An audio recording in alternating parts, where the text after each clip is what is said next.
guys, welcome back. Yesterday I got a very nice parcel from Papa Smurf over at UK Lock Sports.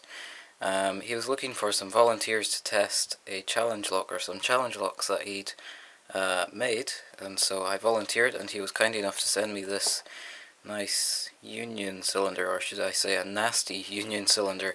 I have not been able to pick this lock yet, and judging by the pictures that he's been uploading of serrated pins and threaded chambers, it's hardly a surprise that it's a bit crunchy. He did request that I don't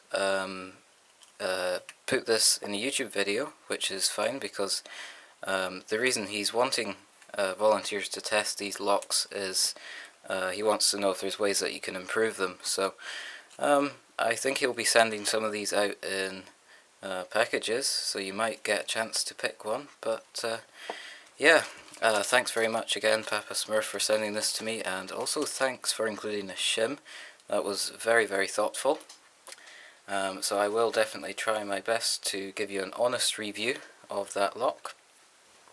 He was also kind enough to send a Euro cylinder, which was completely unnecessary, so thank you very much, Papa Smurf. This one is a Sterling, and I think Sterling have been taken over by Bergwachter. Not particularly impressive cylinder by way of build. It's brass, it's got no anti-snap features, 5-pin, and it doesn't seem to have any drill protection. I was interested to see that it actually has a flat spot right along the top of the cylinder here, just right there. Interesting size as well. I think it's a 40 by 60 cylinder, which also proves that you really can get them in pretty much any size you need. Anyway, let's have a look at the key. As you can see, not very impressive bitting, low cuts near the end and one high cut in position number 1. So without further ado, let's clamp this up and see if we can pick it. Let me just adjust a little bit. And I'm afraid I'm going to have to do a side-on picking video today, because this lock is so long that it just sticks out too far to pick from the front. So hopefully that's alright. I'm going to go in with top of the keyway tension and grab a hook, and we're going to start picking the last pins in the lock. We should just need to brush them to set them. I'm having to twist my hook to get around the warding, even though it's just a fairly wide open Yale style keyway. And we got a false set right there, a click on one and a false set. Okay, I'm now getting counter rotation off pin 1, so I'm going to go ahead and put this tension wrench in so that it gives me a little bit more room to set the first pin.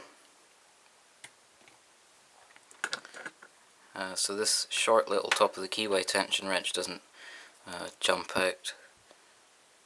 Okay, so I'm definitely feeling some sort of deep spool here, and there we go. Okay, quite a struggle to set that first pin there because it needs to be lifted a lot. Anyway, now let's gut the lock. I'm going to, because it's a Euro cylinder, apologies for all the zooming in and out, but because it's a Euro cylinder, I'm going to have to use a pinning shoe. Let me just try and find the clip so I can remove it. Turn this around so we can both see what we're doing. Right. It is the right clip, is it? Yes. I have done that before, by the way. Removed the clip from the wrong side. Alright. Looks like a steel clip, but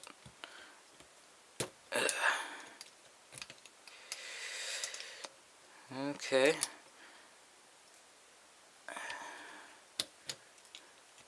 Bit by bit we're going to get this clip off. hopefully.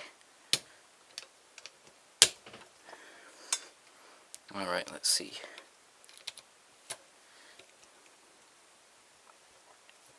I think it needs to be pulled open a little bit more.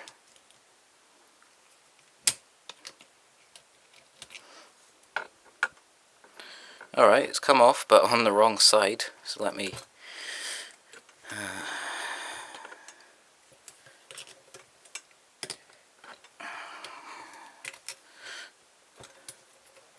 apologies for this, guys. I wouldn't have recorded it if I'd known it was going to be so awkward to get off. Let me just take it out of the vise. You see how I've got it stuck, so it's actually coming at the bottom rather than the top. Yeah, there we go. Great. Well, let's get the pinning tray in, and we'll continue with the gutting. So here we go.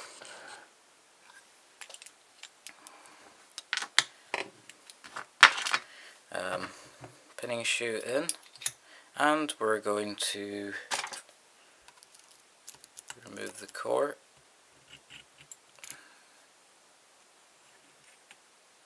So far so good. There is a little spacer in there, which I guess I'll drop out right now. There we go. Just a little spacer which fits in the back of the core there. And it's actually been a while since I've gutted a whole Euro cylinder like this, so apologies if I'm a bit out of practice.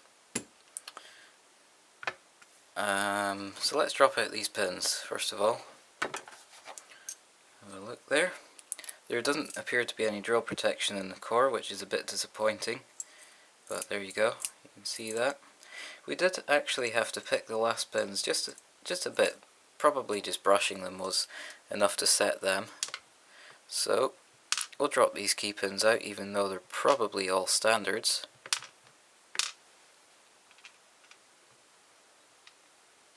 Okay, that by the way is our first pin over there. And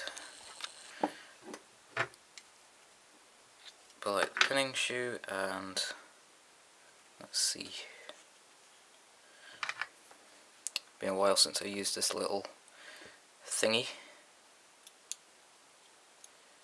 Okay, one is indeed a spool, as I expected, and quite a sharp spool. I'll show it to you afterwards.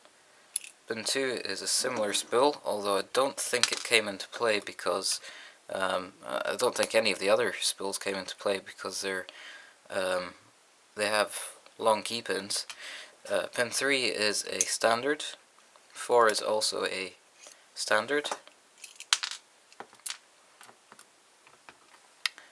and pin 5 is also a standard. Okay, 2 spools and 3 standards. That's not too uncommon sort of combination of pins, but quite an uncommon sort of layout there. Maybe they just fire them in randomly.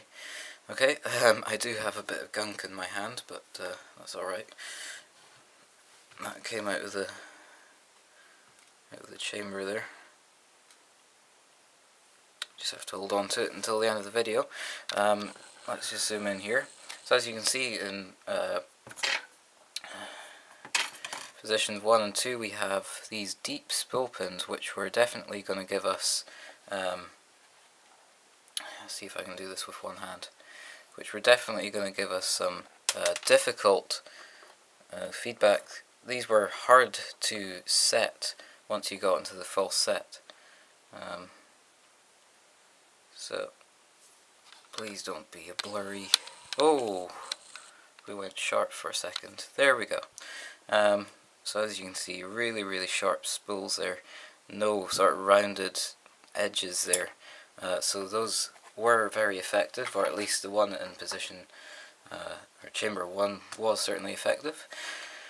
Usually you see them in this sort of layout, sort of alternating, I guess.